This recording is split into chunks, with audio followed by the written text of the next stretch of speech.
അത് ശാഖാപ്രമുഖ് എൻ്റെ കൈപൊട്ടിയത് കൊണ്ട് കേരളം രക്ഷപ്പെട്ടെങ്കിലും അഥവാ അത്തരത്തിൽ ഒരു അജണ്ട ഈ രാജ്യത്ത് നടപ്പിലായിരുന്നുവെങ്കിൽ ധാരണമായൊരു ദുരന്തം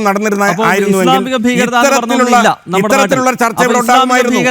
അതാണ് നിലപാട്. ഇസ്ലാമിക തീവ്രവാദത്തെ ഈ രാജ്യത്തെ മുസ്ലിങ്ങളും ലോക മുസ്ലിങ്ങളും എന്നോ തള്ളിപ്പറഞ്ഞ മുസ്ലിം രാഷ്ട്രങ്ങളെ പോലെ തീവ്രവാദത്തിനെതിരായിട്ട് ജയ്ഷെ മുഹമ്മദ് നടത്തിയ സ്ഫോടനത്തെ എന്തുകൊണ്ട് തള്ളിപ്പറയുന്നില്ല?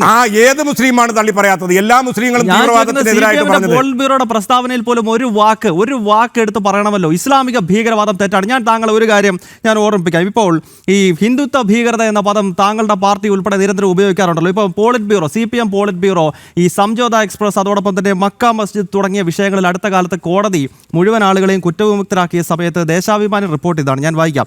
ഒരു തീവ്ര ഹിന്ദുത്വ സംഘടന നടത്തിയ ഭീകരാക്രമണത്തിന്റെ ഇരകൾക്ക് നീതി നിഷേധിക്കുന്നതിന്റെ നീതിയിലുള്ള അനാവശ്യമായ കാലതാമസത്തിന്റെ മറ്റൊരു ഉദാഹരണമാണിത് എന്ന് പറഞ്ഞുകൊണ്ട്, അതായത് ഹിന്ദുത്വ സംഘടന എന്ന് എടുത്തു പറഞ്ഞുകൊണ്ട് CPMന്റെ പോളിറ്റ് ബ്യൂറോ ഇറക്കിയ റിലീസാണ്. അതാണ് ദേശാഭിമാനി മലയാളത്തിൽ പറഞ്ഞിരിക്കുന്നത്. അപ്പോൾ മക്ക മസ്ജിദ് വിഷയം വരുമ്പോഴും സംജോത എക്സ്പ്രസ് വിഷയം വരുമ്പോഴുമൊക്കെ ഇല്ലാത്ത ഹിന്ദുത്വ ഭീകരത എന്ന പദം തുടർച്ച ഉപയോഗിച്ചുകൊണ്ടിരിക്കുന്ന ദേശാഭിമാനിക്കും ഇടതുപക്ഷത്തിനും താങ്കളുടെ പാർട്ടിക്കുമൊക്കെ എന്തുകൊണ്ട് ഇസ്ലാമിക ഭീകരവാദം എന്ന പദം ഉപയോഗിക്കാൻ കഴിയുന്നില്ല എന്നതാണ് ചോദ്യം. ഇസ്ലാമിക ഭീകരവാദത്തെ ഏറ്റവും കൂടുതൽ എതിർത്തിട്ടുള്ളത് ഇന്നാട്ടിലെ CPIM-ഉം ഇടതുപക്ഷ പ്രസ്ഥാനങ്ങളുമാണ്. ലോകരാജ്യങ്ങൾക്കിടയിൽ താങ്കൾക്ക് ഒരുപക്ഷെ അത് കൃത്യമായി താങ്കളുടെ മനസ്സാക്ഷിയോട് ചോദിച്ചാൽ അറിയാം, മുസ്ലിം രാജ്യങ്ങളെപ്പോലെ ഇരകളായിട്ടുള്ള ഇസ്ലാമിക തീവ്രവാദം എന്ന് താങ്കൾ പറയുന്ന ആ ഇരവാദത്തിൻ്റെ ഏറ്റവും വലിയ ഇരകൾ മുസ്ലിം രാഷ്ട്രങ്ങളാണ്. സൗദി അറേബ്യയെയും UAE-യെയും ഖത്തറിനെയൊക്കെ പോലെയുള്ള ഇസ്ലാമിക രാഷ്ട്രങ്ങൾ തീവ്രവാദത്തിനെതിരായി നടത്തിയിട്ടുള്ള സംഭാവനകളുടെ 1000-1 ഇന്നാട്ടിലെ സാമ്രാജ്യത്വ ശക്തികൾക്ക് നടപ്പിലാക്കാൻ സാധിച്ചിട്ടില്ല. പിന്നെ ഈ ഭീകരവാദത്തെക്കുറിച്ച് പറയുമ്പോൾ താങ്കൾ ഒന്നും ഓർക്കണം, ഒരുപക്ഷെ താങ്കൾക്ക് ഇത് ഓർമ്മ കാണും, താലിബാൻ ആരുടെ സൃഷ്ടിയാണ്? IS ആരുടെ സൃഷ്ടിയാണ്?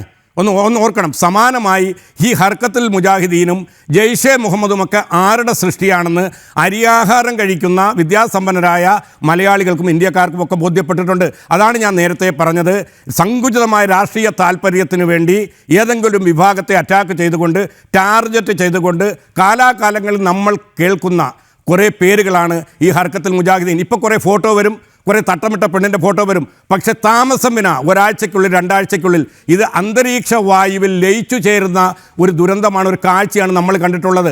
അത് അത്ര പരിഹാസ്യമായ ഒരു കാഴ്ചയായതുകൊണ്ട് ഇത്തരം വിഷയങ്ങളിൽ ഉത്തരവാദിത്വ ബോധത്തോടു കൂടി മാത്രമേ ഒരു രാഷ്ട്രീയ നിലപാട് വ്യക്തമാണ്. അതായത് ഇപ്പോൾ അത് ഒരു ഭീകര സംഘടനയോ അല്ലെങ്കിൽ മതത്തിന്റെ അടിസ്ഥാനത്തിലോ ഇപ്പോൾ വ്യാഖ്യാനിക്കാൻ കഴിയില്ല എന്നതാണ് LDF-ന്റെയും നാഷണൽ ലീഗിന്റെയും ഒക്കെ നിലപാട്.